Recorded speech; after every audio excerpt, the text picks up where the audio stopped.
My girlfriend declared, "Either you babysit my sister's kids every weekend or we're done," fully expecting me to cave. I replied, "Not my problem," and walked out. Days later, the consequences showed up at her door before she could even blame me. I'm Zane, 30M, warehouse supervisor in Jacksonville, and last weekend my girlfriend of 6 months gave me an ultimatum that ended our relationship immediately. Mira, 28F, is a bartender at one of the upscale clubs downtown.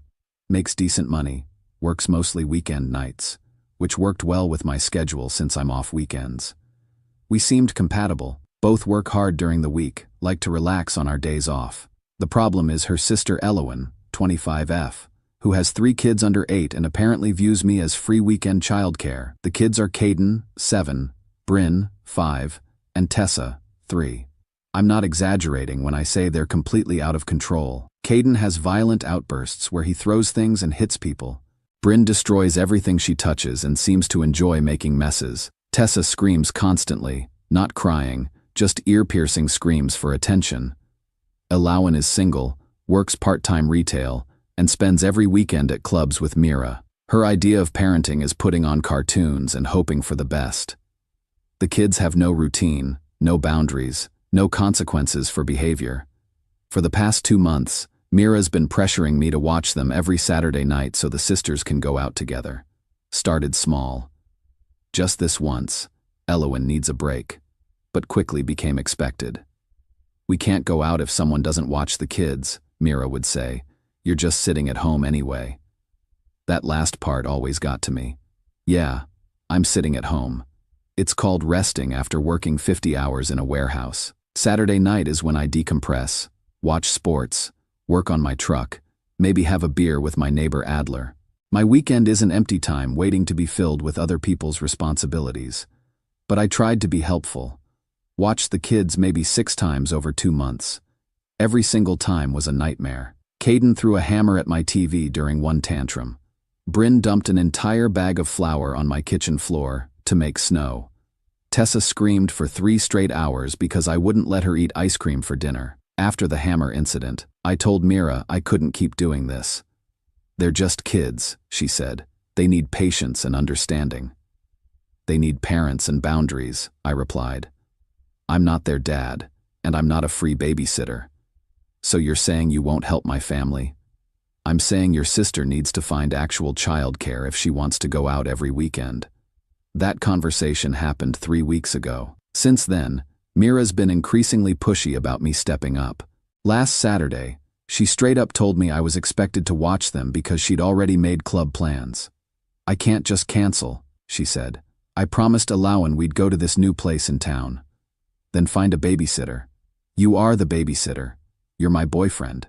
This is what couples do for each other." I looked at her across my living room and realized we had very different ideas about what couples do for each other. In my mind, couples support each other's goals and respect each other's time. In her mind, apparently, being her boyfriend meant being on call for unpaid childcare duty whenever her sister wanted to party. "I work hard all week," I said. "Saturday night is my time to rest. I'm not spending it chasing your sister's kids around my apartment while she's out drinking. They're not that bad once you get used to them." Mira. "One of them threw a hammer at my TV. Another one destroyed my kitchen. The youngest one screams constantly.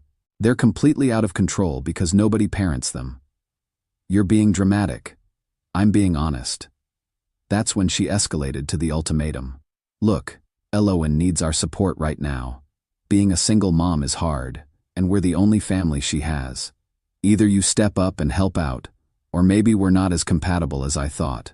The room went quiet. She was weaponizing our relationship to pressure me into free childcare. Step up or get out. "You know what?" I said, standing up.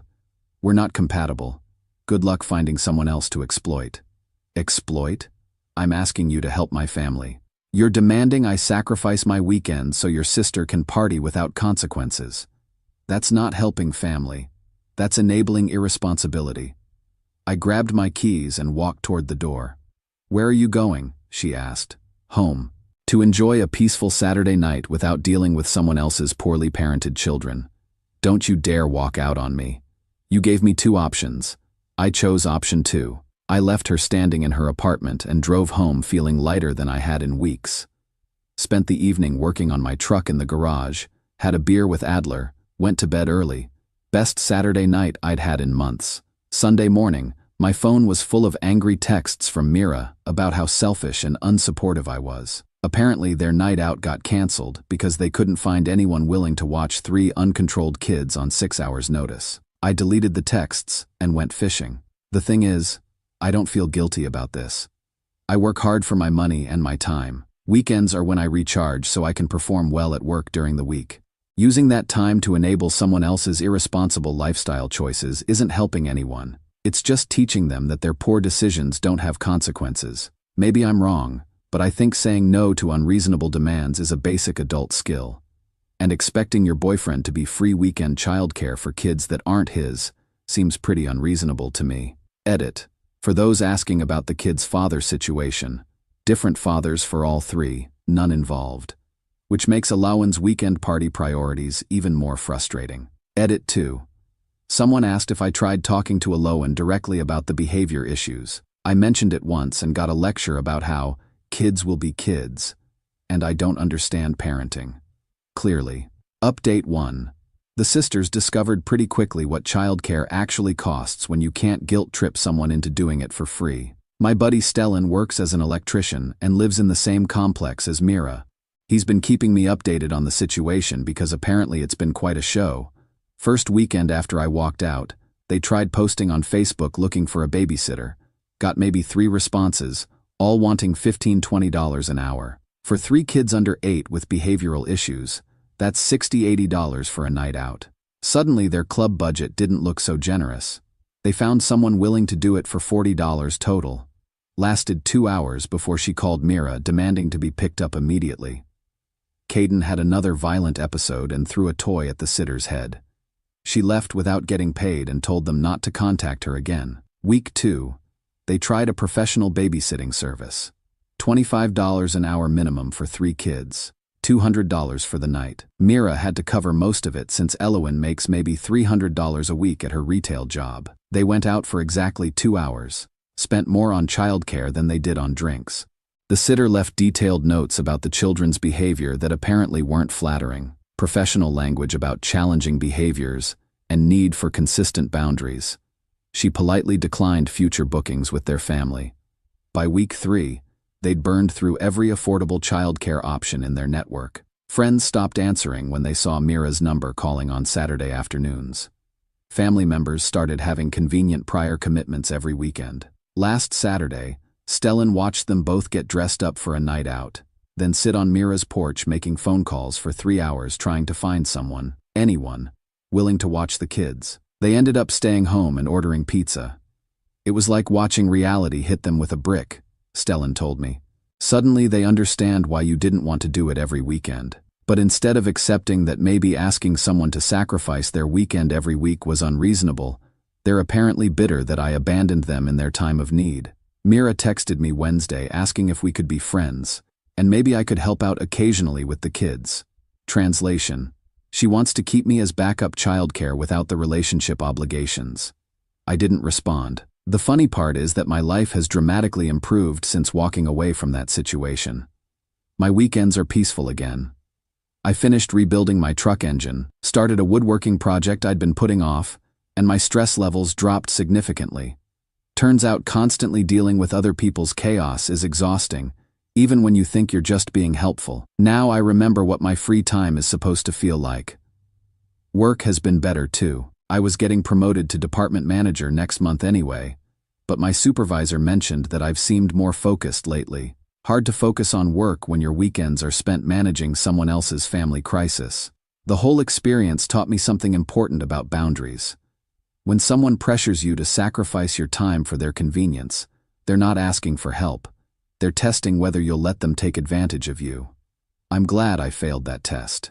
Edit. Someone asked if I miss Mira. I miss the idea of having a girlfriend, but I don't miss feeling guilty for wanting to rest on my days off. Update 2. This situation took a turn I wasn't expecting, and honestly, I'm glad I wasn't involved when it happened. My neighbor Adler works from home and has a clear view of the parking lot where Mira and Alawan live. Last week, he told me he'd been documenting some concerning patterns over the past month. Those kids have been left alone multiple times, he said. Sisters get dressed up, leave together. Kids are still inside with no supervision. How do you know there's no supervision? Because the 7-year-old comes outside looking for them. I've watched him walk around the complex in pajamas at 10 p.m. asking neighbors if they've seen his mom. That's when I learned what had been happening since they couldn't find reliable childcare. Instead of staying home or paying for proper sitters, they'd been leaving the kids alone for short periods while they went out. Short periods turned into full evenings when they decided the kids were fine, unsupervised. Caden, the oldest at 7, was supposedly responsible for watching his 5-year-old sister and 3-year-old sister while his mom went clubbing. Adler called Child Protective Services after witnessing this happen 3 times in 2 weeks. The investigation that followed revealed the full extent of the situation. CPS found evidence that the children had been left alone regularly, sometimes for 6 to 8 hours at a time. Neighbors reported seeing them outside unsupervised, hearing constant screaming from the apartment, and finding them wandering the complex looking for adults. The apartment itself was apparently a disaster. No food in the refrigerator, dirty clothes everywhere, no evidence of routine or structure. The children had been essentially raising themselves while Elowen prioritized her social life. During the investigation, it came out that several babysitters had quit mid-shift over the past month, leaving the kids alone until Mira and Elowen returned from the clubs. The sisters had been telling people the kids were fine for a few hours, but weren't mentioning they were leaving 7, 5, and 3-year-olds completely alone in an apartment. The court mandated immediate changes. Elowen has to attend parenting classes, submit to random home inspections, and prove she has adequate childcare before leaving the children with anyone. Her weekend club schedule is now supervised by a court-appointed caseworker who monitors the children's welfare. Mira is furious about the whole situation, apparently blaming everyone except herself and her sister for not being supportive enough during their difficult time. She actually had the nerve to text me saying this could have been avoided if I'd just helped out like a decent person instead of abandoning them. I showed the text to Stellan, who laughed out loud.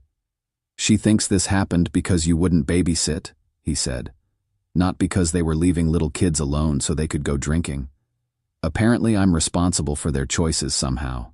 Man, you dodged a bullet. Imagine if you'd been there when CPS showed up. They would have assumed you were part of the problem. He's right. If I'd still been involved, providing free childcare while Elowen partied, I could have been seen as enabling the neglect. Instead of helping those kids, I would have been part of the system that made it possible for their mother to avoid responsibility. The kids are doing better now from what I hear. Court-ordered structure, regular meals, consistent bedtimes. Caden's violent outbursts have decreased significantly with proper supervision and routine. The other 2 are less chaotic when they're not left to raise themselves. Sometimes saying no to helping people is actually the most helpful thing you can do. If I'd kept enabling Elowen's irresponsible lifestyle, those kids might still be fending for themselves every weekend while she went clubbing. Edit. For those asking, yes, the kids are still with their mother, but under close supervision. The goal is teaching Elowen to actually parent, not removing the children unless necessary. Final update 6 months later, and I wanted to give you guys a final update on how everything turned out. The children are doing remarkably better. Court supervision forced Elowen to establish routines, proper meals, and consistent childcare arrangements. Caden's behavioral issues have improved dramatically with structure and boundaries. Bryn and Tessa are calmer, less destructive, more like normal kids when they have actual parenting. Elowen completed her mandated parenting classes and apparently learned some basic skills she should have had years ago. Her weekend partying ended completely, not by choice, but because court supervision made it impossible. She's working more hours at her retail job to pay for legitimate childcare when needed. The apartment Adler described as a disaster is now clean and organized. Regular CPS inspections motivated some serious lifestyle changes. The kids have proper beds, regular meals, age-appropriate routines. What a concept. But here's the interesting part. Neither sister accepts responsibility for what happened. In their version of events, I'm still the villain who abandoned them during a difficult time, and CPS intervention was government overreach caused by nosy neighbors. Mira posted on social media about toxic people who don't support family, and how real men step up when children are involved. The irony of calling me toxic while defending leaving small children unsupervised so she could go drinking apparently escapes her completely. She's still single, by the way. Turns out that demanding boyfriends provide free weekend childcare for poorly behaved children isn't a sustainable dating strategy. Who could have predicted that? I got promoted to department manager 3 months ago with a significant raise. Turns out that not being stressed about weekend family drama really does improve your work performance. My supervisor said I've been more decisive and focused since clearing up my personal situation. Started dating someone new about 8 weeks ago. Jennifer works as a dental hygienist, has her own place, no kids, no dramatic family situations requiring my weekend labor. We actually do couple things together: dinner, movies, working on projects, instead of me being recruited as unpaid help for her family's poor choices. "You seem really relaxed," Jennifer said last weekend. "A lot of guys I meet are stressed about something." "I learned to say no to things that don't benefit me," I told her. "That's actually attractive. Shows you have boundaries." Revolutionary concept. A woman who appreciates boundaries instead of trying to bulldoze through them. The whole experience taught me that enabling people doesn't help them. It just delays the consequences of their choices. If I'd kept providing free childcare, those kids would still be living in chaos while their mother partied every weekend. By refusing to be exploited, I forced the sisters to confront reality about childcare costs and responsibility. When they couldn't find anyone else to take advantage of, they tried leaving the kids alone, which finally brought professional intervention. Those children are safer and healthier today because I walked away from an unreasonable situation. Sometimes the most helpful thing you can do for kids is refuse to enable the adults who are failing them. My weekends are peaceful again. I finish projects, spend time with friends who don't expect free labor, and date someone who appreciates my time instead of treating it like a resource to be exploited. Saturday mornings are my favorite now. Coffee, quiet house, no screaming children, or family drama.